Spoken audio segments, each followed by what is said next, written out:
কি মতুয়া ভাইরা, ভালো তো? ভালো থাকতে হবে। কেন কি আজকে ফেকুজি তথা বিশ্বগুরু পশ্চিমবঙ্গে এসেছে। কিসের জন্য? পশ্চিমবঙ্গের তাহিরপুরে এসেছে কিসের জন্য? মতুয়াদেরকে আবার টুপি পরাতে। তো চলো তার আগে এই ভিডিওটা দেখে नाओ।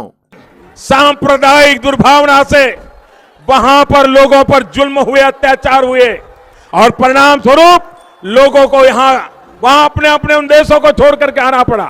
किसी को अफगानिस्तान से आना पड़ा, किसी को पाकिस्तान से आना पड़ा, किसी को बांग्लादेश से आना पड़ा, कभी हिंदुओं को आना पड़ा, कभी सिखों को आना पड़ा, कभी जैनों को आना पड़ा, कभी पारसियों को आना पड़ा। समाज के ऐसे लोगों को हिंदुस्तान के सिवाय कोई जगह नहीं है। ऐसे लोगों को हिंदुस्तान में रहने का अधिकार मिलना चाहिए कि नहीं मिलना चाहिए? सम्मान पूर्वक रहने का अधिकार मिलना चाहिए कि नहीं मिलना चाहिए? ऐसे लोगों का कोई गुनाह है क्या? और इसलिए मेरे प्यारे भाइयों बहनों, हम नागरिकता का कानून लाए हैं।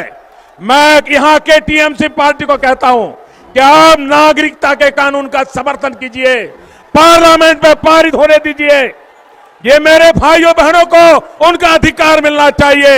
देश के टुकड़े हुए इनकी जिंदगी आपने तबाह की है।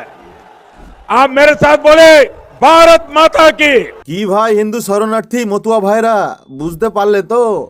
হ্যাঁ, এটা 2019-এর বক্তব্য। কার? ফেকুজির, আমাদের দেশের বিশ্বগুরু প্রধানমন্ত্রীজির এটা বক্তব্য। তিনি মতুয়াদেরকে নাগরিকত্ব দেবেন।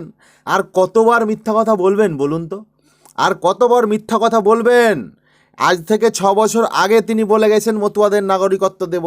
6 বছর পার হয়ে গেল, আবার এসছেন তিনি মতুয়াদের নাগরিকত্ব দিতে। কেন বলুন তো? সামনে বিধানসভা ভোট, 2026-এর বিধানসভা নির্বাচন, ওই কারণে আবার তিনি চলে এসেছে। এটা শুধু কারণ নয়, আরও একটা কারণ আছে।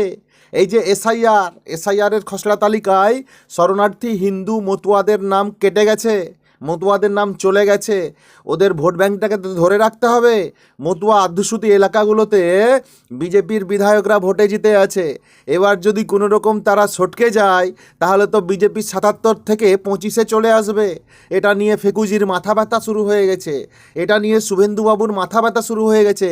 রাতে ঘুম আসে না, যার কারণে বিশ্বগুরুকে আবার নিয়ে আসা হয়েছে বাংলায় এই মতুয়া ভাইদের নতুন করে টুপি পরানোর জন্য। যারা হিন্দু শরণার্থী মতুয়া ভাইদের নাগরিকত্ব আগে কেড়ে নেয়, আগে তাদের ভারতবর্ষের ভোটাধিকার ছিনিয়ে নেয়, তারপরে তাদেরকে বলে নাগরিকত্ব দেব।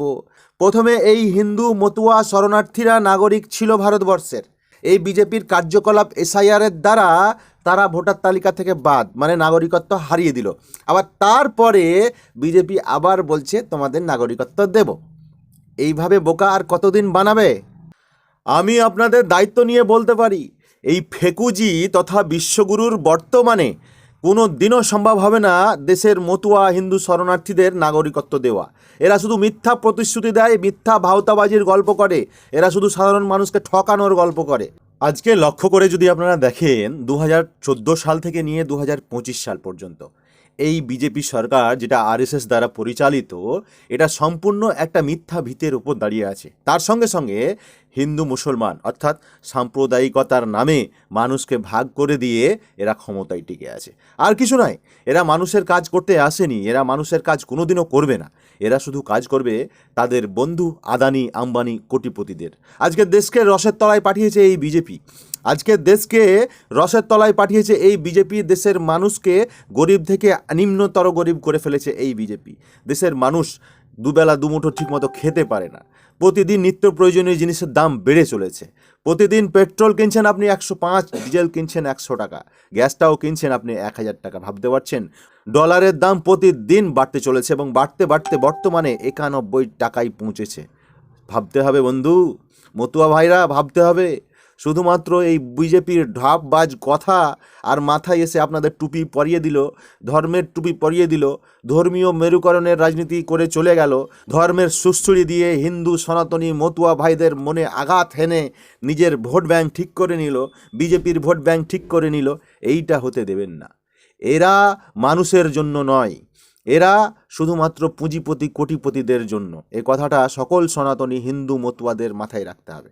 হ্যাঁ, মোদি এসছে, ভাষণ দেবে, আপনারা শুনবেন। মোদি এসছে, টুপি আপনাদের পরাবে, টুপিটা পরে নেবেন। কতক্ষণ? যতক্ষণ মোদির সভায় আপনারা থাকবেন। তারপরে পরেই যখনই আপনি বাড়ি ফিরবেন, এই মোদির টুপিটা খুলে দিয়ে বাংলার উন্নয়নের কথা মাথায় রেখে, বাংলার সম্প্রীতির কথা মাথায় রেখে, বাংলার সৌন্দর্য, বাংলার ভ্রাতৃত্বর কথা মাথায় রেখে আগামী দিনে বাংলাকে আরও এগিয়ে নিয়ে যেতে তৃণমূল কংগ্রেসের পক্ষে এসে দাঁড়াবেন। ভালো থাকবেন সকলে, দেখা হবে পরবর্তী ভিডিওতে। ততক্ষণে আপনারা অবশ্যই সচেতন থাকুন এই সাম্প্রদায়িক দল বিজেপি এবং বিজেপিকে যারা চালাচ্ছে এই আরএসএস থেকে। ভালো থাকবেন সকলে, নিজের খেয়াল রাখবেন। জয় হিন্দ, জয় বাংলা, সকলকে ধন্যবাদ।